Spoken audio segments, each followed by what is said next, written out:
हाँ, तो अपना पोइट्री सेक्शन का लास्ट चैप्टर है कैप्सूल में, फिर अपन बुक की तरफ चलेंगे, कुछ ग्रामर पोर्शन की तरफ चलेंगे। आज इसको कंप्लीट कर लेते हैं। चैप्टर नंबर 6 वैसे तो पुरानी बुक का, वैसे आपका 5वां नई बुक में, और कैप्सूल नंबर 6 है अपना ये आंट जेनिफर्स टाइगर वाला। बहुत इंपॉर्टेंट है, आपने देखा होगा। एक जेनिफर चाची है, जेनिफर आंट है, जो मतलब कि अपने वैवाहिक जीवन में बहुत ज़्यादा, मतलब मैरिड लाइफ इनकी बिल्कुल अच्छी नहीं है, बहुत परेशान रहती है, ठीक है। और अपने हस्बैंड से इनकी मतलब इस तरीके से परेशान है, इतनी मतलब दबी हुई है, उनसे इतना तंग है कि इनके हाथ भी अब कांप रहे हैं वो काम करते हुए। और फिर इसीलिए इसने ये खुद देखती है कि कैसे एक मतलब मैं कैसे डरी सहमी सी रहती हूँ। और फिर अपना कंपेयर जो करती है वो टाइगर से करती है कि एक तो एक मैं डरपोक, कायर, सहमी हुई, डरी हुई, एक वो टाइगर जो बिल्कुल आराम से हष्ट पुष्ट, बिल्कुल ऊंचे तगड़े एकदम, मतलब यूँ अपने घूम रहे हैं नीचे। एक मतलब हालांकि वहाँ आदमी भी है, लेकिन वो आदमियों से भी नहीं डरे, एकदम निडर, डर बिल्कुल निडर हैं वो, बिल्कुल कायर नहीं है बिल्कुल। तो वो सब इसमें बातें अपन देखेंगे। फिर अपन देखेंगे इनके कैसे वो निडल्स हैं, जो हाथी दांत की बनी एक सुई है, उसे जब ऊनी जो कपड़ा कुछ बना रही है तो उसे कैसे हाथ कांप रहे हैं, वो सारी बातें अपन देखेंगे। एक रिंग की बात करें, छल्ले की बात करें, उसकी अपन बातें करेंगे कि इनकी लाइफ जो रिंग, उस छल्ले की जैसे वो छल्ला होता है, एक रिंग होती है जैसे गोल, वैसे ही जो है इनकी लाइफ भी है वो पूरी परेशानियों से इनसे घिरी हुई है। वो सारी बातें देखेंगे। छोटा सा कैप्सूल है। पहले अपन इसका अनुवाद देखना चाहेंगे तो एक बार अपन पहले इस अनुवाद को देख लेते हैं, उसके बाद अपन कुछ बात करेंगे कि इस चैप्टर का अनुवाद क्या है। देखो एक बार, इतने से काम चल जाएगा अपना, ठीक है। उसको हाथी दांत को मत देखना, वो मैंने कुछ स्पेलिंग का अर्थ लिखा आपके लिए। तो कविता का सारांश एड्रिन रिच की कविता जेनिफर चाची के बाग एक, चलो उसको मिटा देता हूँ, आपको कोई डिस्टर्ब कर रहे होंगे, वैसे भी अपन को स्पेलिंग याद ही है, ईजी है। कि एक ऐसी औरत की कहानी को चित्रित करती हैं, है ना, जिसके जेनिफर चाची के बाग एक ऐसी औरत की कहानी को चित्रित करती हैं जो सांस्कृतिक बंधन जो होते हैं, कहते हैं ना कि रिश्ते निभाते निभाते उसकी जिंदगी खत्म हो गई है, वो वाली चीज़। सांस्कृतिक बंधन है कि भाई जिसे शादी हुई है, अब वो चाहे मारे पीटे कुछ भी उसके साथ निभाना पड़ेगा। जैसे आपको पता कि पहले के ज़माने में सती प्रथा भी होती थी, तो ये सब ऐसे सांस्कृतिक बंधन है, उसमें ये बंधी हुई है और वैवाहिक जीवन की जिम्मेदारियों में इतनी जकड़ी हुई है। उसने पर्दे पर ऊन से, अब एक पर्दा है, पर्दा होता है ना, उस पर्दे के ऊपर इसने ऊन से कुछ क्या बनाए हैं, ऊन से इसने क्या बनाए हैं, बाग बनाए हैं, ठीक है। ऊन से इन्होंने क्या बनाए, बाग बनाए हैं, टाइगर बनाए हैं, जो बिल्कुल, हालांकि वो तो बनाए हुए हैं, उनमें जीव थोड़ी ना, निर्जीव है, लेकिन उनको इस तरीके से इंडिकेट किया गया है जैसे वो बिल्कुल जीवित हो। एक वो खड़े हैं, एक पेड़ है, उस पेड़ के नीचे आदमी खड़े हैं, पास में टाइगर खड़े हैं। टाइगर जो है कह रहे हैं कि उन आदमियों से बिल्कुल नहीं डरे थे, निडर हैं, क्योंकि आदमी तो इस वजह से टाइगर वगैरह को खतरा है, ठीक है, वो भयभीत नहीं होते हैं। वो देखते हैं कि पर्दे पर बने वृक्ष के नीचे खड़े आदमियों से भी भयभीत नहीं होते हैं। कौन? उसने पर्दे पर ऊन से बाग बनाए हैं, टाइगर बनाए हैं, वे पर्दे पर कूदते कांपते दिखाई दे रहे, ऐसा बनाए जैसे यूं बनाया है, यूं बनाया जैसे वो कूद रहे हो, कांप रहे हो, और वो बिल्कुल एक वृक्ष, पास में वृक्ष है, उसके नीचे आदमी खड़े, लेकिन वो डर ही नहीं रहे उनसे, वरना आदमी तो शिकार कर सकता है उनका, लेकिन नहीं, वो नहीं डर रहे, बिल्कुल भयभीत नहीं है, बिल्कुल निडर हैं। उन उसकी मृत्यु के बाद भी, अब ये तो चलो आज टाइगर की बात कह दी, अब खुद के बारे में वापस कह रही है कि मेरी मृत्यु के बाद, यानी उसकी मृत्यु के बाद उसके हाथ डरे हुए दिखेंगे, पर जो बाग उसने बनाए हैं वह गर्व और निडरता के साथ यूं ही छलांग लगाते रहेंगे। मतलब वो ये कह रही है जेनिफर चाची कि मेरे तो हाथ कांप रहे हैं, ठीक है, मैं तो अभी जब पर्दे के ऊपर ये इनको बना रही हूँ तो मेरे हाथ कांप रहे हैं, लेकिन जिस दिन मैं तो चली जाऊंगी, मेरे हाथ तो क्या निडरता डरे हुए हैं, लेकिन जिस दिन मैं जाऊंगी ये जो बाग हैं ये यूं ही उछलेंगे, कूदेंगे, वो तो कूदेंगे, निर्जीव है, वो तो इमेज बनाइए, ठीक है। तो ये इस चैप्टर के अंदर कुछ कहानी है शानदार सी, अपन इसको देखेंगे, ठीक है। चलिए फिर अब इनको तो भेजते हैं अपन, अनुवाद को तो डिलीट कर देते हैं, फिर आगे बढ़ते हैं। अब देखो ये है अपना पहला आंट जेनिफर वाला, कि aunt Jennifer's finger fluttering through the wool find even the ivory. Ivory का मतलब है हाथी दांत, ठीक है, आयोरी का मतलब क्या है, हाथी दांत है। और नीडल तो जानते होंगे आप, हाथी दांत की जो बनी हुई सुई है वो। Hard to pull the massive weight of uncle's wedding band sits heavily upon aunt Jennifer's hand. कह रहे हैं कि आंट जेनिफर जो है उनकी फ्लटरिंग, मतलब उंगलियां कांप रही है, ठीक है, कांप रही है, फिंगर्स फ्लटरिंग मतलब उनकी उंगलियां कांप रही है, थ्रू द वुल। जब वो ऊन पर्दे में ऊनी जो बना रही है ना भाई, पर्दा है ऊनी पर्दा है, उसमें ऊन से वो मतलब पर्दे के ऊपर ऊन से कुछ बना रही है, तो हाथ कांप रहे हैं, उंगलियां कांप रही है। Find even ivory needle hard to pull, जब भी उसमें सुई जैसे है भाई, अब सिलाई करेगी तो सुई अंदर बाहर करेंगे, तो जैसे हार्ड टू पुल, जैसे थोड़ी सुई अंदर डालते हैं, नीडल को अंदर डालते हैं, हाथी दांत की जो बनी हुई है, फिर हाथ कांप रहे हैं। The massive weight of uncle's wedding, एक तो इनके ऊपर वजन जो है बाहर जो आ गया है वो इनकी शादी का है। अंकल्स वेडिंग का मतलब है शादी का फीता, ये बैंड का मतलब फीता है, ऐसा शादी का बंधन या फीता इनके दोनों के शादी का जुड़ गया है कि वो इनको वजन या जो भार सहन नहीं हो रहा है उस वजह से भी है, और थोड़ी बहुत तो बुजुर्ग भी हो गई है। Sits heavily upon aunt Jennifer and, इसलिए जो इनके हाथ थोड़े भारी हो गए हैं इसलिए शायद कांप रहे होंगे, ऐसा मतलब इसमें कुछ कटाक्ष किया गया है। तो आंट जेनिफर्स के नाम आते आप समझ तो जाओगे कि these lines have been taken from the poem aunt Jennifer's tiger composed by Adrienne Rich. ठीक है, मैंने कहा था ना, वो मैंने आपको स्टोरी सुनाई थी, आपने सुना होगा, फर्स्ट कैप्सूल देखा होगा। मैंने कहा था कि वैसे आंटी मेरे मम्मी पापा रिच है, अभी मुझे गाड़ी लेकर आने वाले होंगे लेने के लिए, ठीक है ना, वो रिच से एड्रियन रिच है। और टाइगर से था कि मैंने आंटी टाइगर देखा था इसलिए वो टाइगर। ठीक है, कॉन्टेक्स्ट में क्या हो जाए, कॉन्टेक्स्ट है कि here the poet describe aunt Jennifer's poor physical condition, बिल्कुल इन हर एडवांस एज, मतलब कि इसमें कवि ने बताया है कि जो आंट जेनिफर है उसकी थोड़ी हाथों की स्थिति मतलब वो बहुत कमज़ोर है, क्योंकि उनकी एक तो उम्र जो है वो एडवांस एज हो गई, बुजुर्ग हो गई है, और पुअर फिजिकल का मतलब है काफ़ी दयनीय स्थिति है, शारीरिक स्थिति थोड़ी दयनीय है।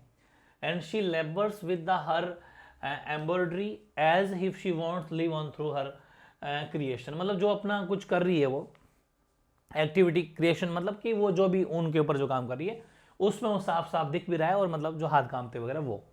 एक्सप्लेनेशन ये है कि aunt Jennifer is quite weak and weight down by her advance age. एक बात तो ये है कि आंट जेनिफर है वो बहुत कमज़ोर हो गई है, और अब उनकी थोड़ी बिकॉज ऑफ उम्र ज़्यादा हो गई है, एडवांस एज है, बुजुर्ग है।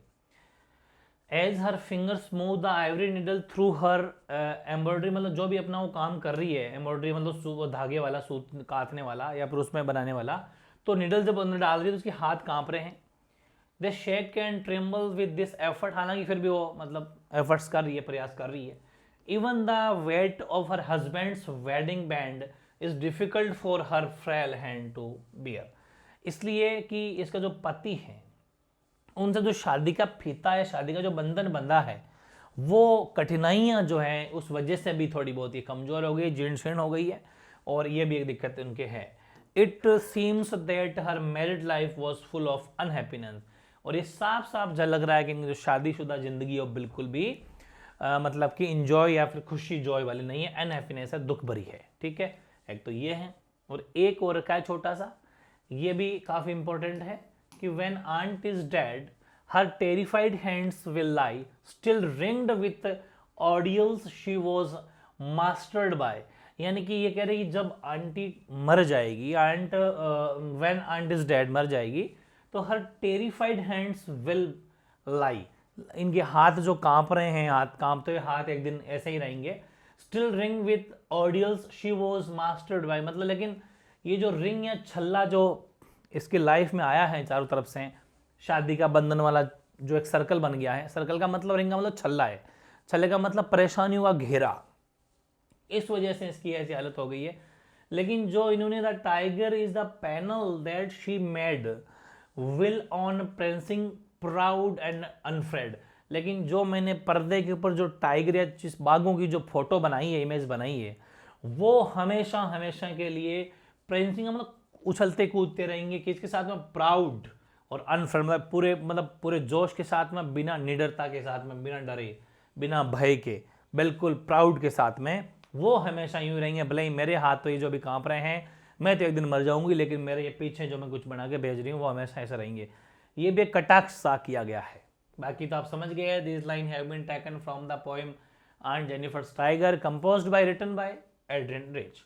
Here the poet brings out the internal truth that while the man is mortal, आदमी मतलब ये दिखाया गया कि आदमी अमर है, and will मतलब कि सॉरी mortal है, मतलब कि ऐसा कोई भी नहीं है कोई जीवित रहे, हर कोई मृत्यु को तो जाएंगे ही, खैर।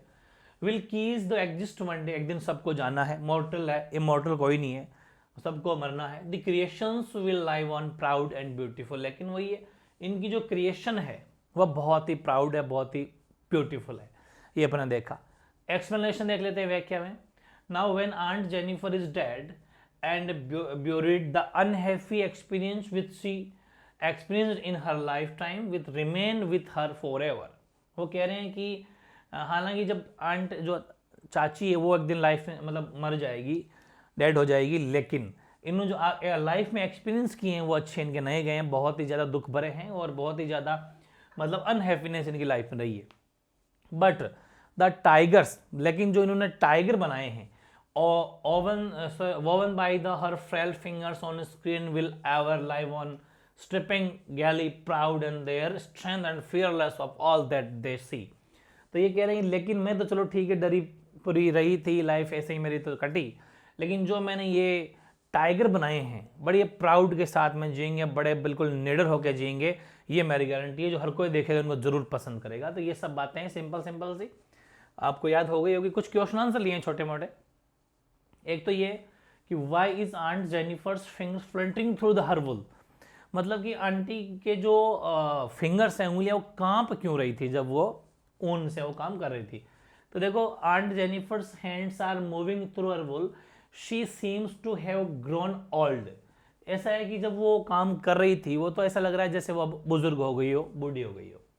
बिसाइड दिस, इसके अलावा एक तो उनकी एडवांस एज है ही है, वो तो है ही, इसके अलावा beside this hard and bitter experience of her married life lie heavy on her, इसके अलावा जो उनकी शादीशुदा जिंदगी थी, मैरिड जो लाइफ थी, उसका भी वजन इसके ऊपर आ गया है बहुत ज्यादा, ये भी मुश्किलें पैदा हो गई है।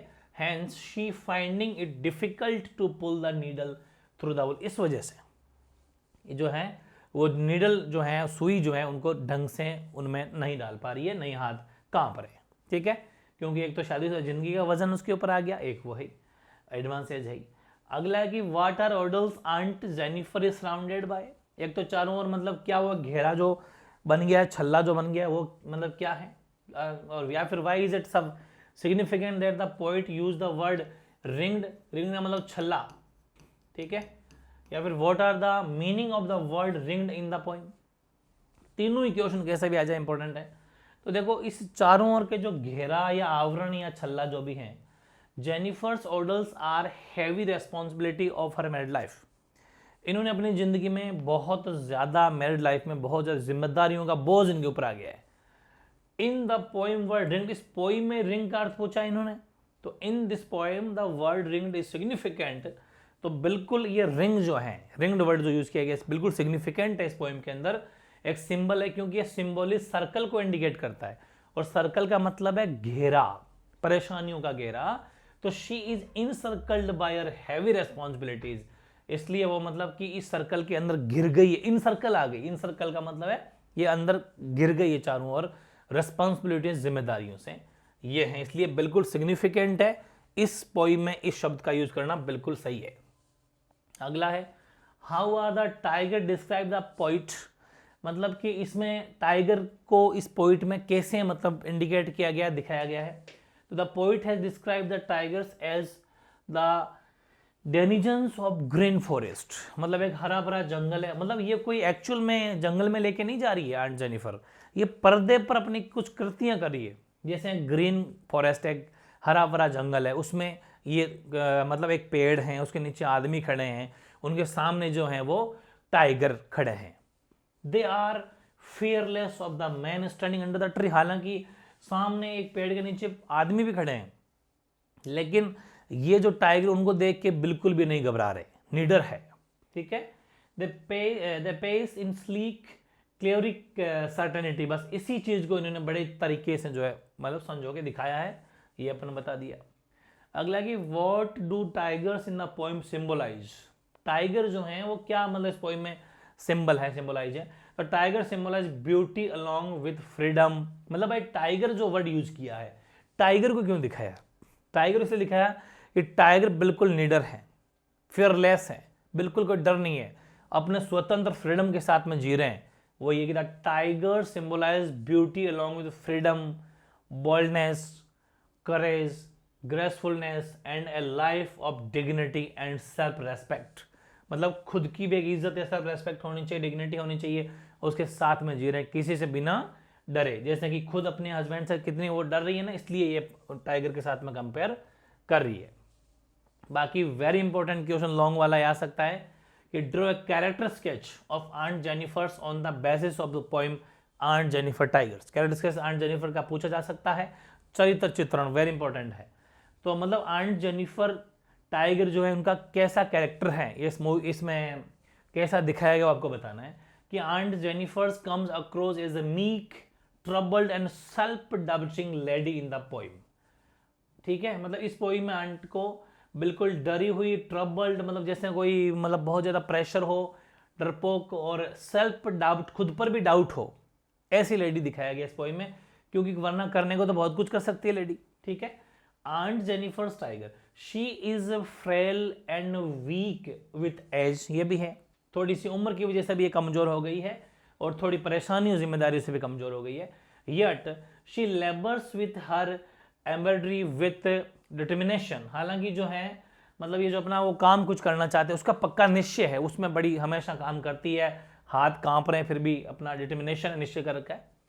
While she creates powerful and proud tigers with her needle, अपनी सुई से बिल्कुल प्राउड और पावरफुल टाइगर्स को दिखा दिया है। She herself remains afraid and beset with worries of her married life, थोड़ा सा वो तो है कि खुद के शादीशुदा जिंदगी से बिल्कुल भी खुश नहीं है। So much so that she is afraid she would have to carry these burdens even after her death, इसलिए वो कह रही है कि मैं जब जाऊंगी, मरूंगी, तो भी मेरे ऊपर ये इतना बोझ मैं साथ लेके जाऊंगा, लेकिन मेरे जो टाइगर हैं वो हमेशा ऐसे ही रहेंगे। शी इज क्या बोलते हैं, एपिटॉम ऑफ पैशंस और फोरबियंस एंड फ्रूटलेस लेबर को इसमें इंडिकेट किया गया है। ये पूरी इनकी खास बात है, मतलब अपन आंट जेनिफर की विशेषताएं बताई एक तरीके से। ठीक है, तो इस तरीके से भाई अपने जो कैप्सूल सीरीज अपने स्टार्ट की थी इनकी अपने पोइट्री सेक्शन की, वो अपनी आज कंप्लीट होती है। कोई भी डाउट मेरे हिसाब से आपके नहीं रहना चाहिए। 14 मार्क्स का जुगाड़ मैंने आपके पूरे 6 कैप्सूल में बता दिया है। 6 कैप्सूल अपने पोइट्री सेक्शन के बने हैं, 6 कैप्सूल। फर्स्ट कैप्सूल ट्रिक था, बाकी 5 चैप्टर के हैं, ढंग से पढ़ लेना। मिलते हैं अपन अगले नए कैप्सूल के साथ में, जब तक इन पूरे के पूरे 14 मार्क्स के जितने भी सिस्टम्स को याद करके रखना। ठीक है, ओके।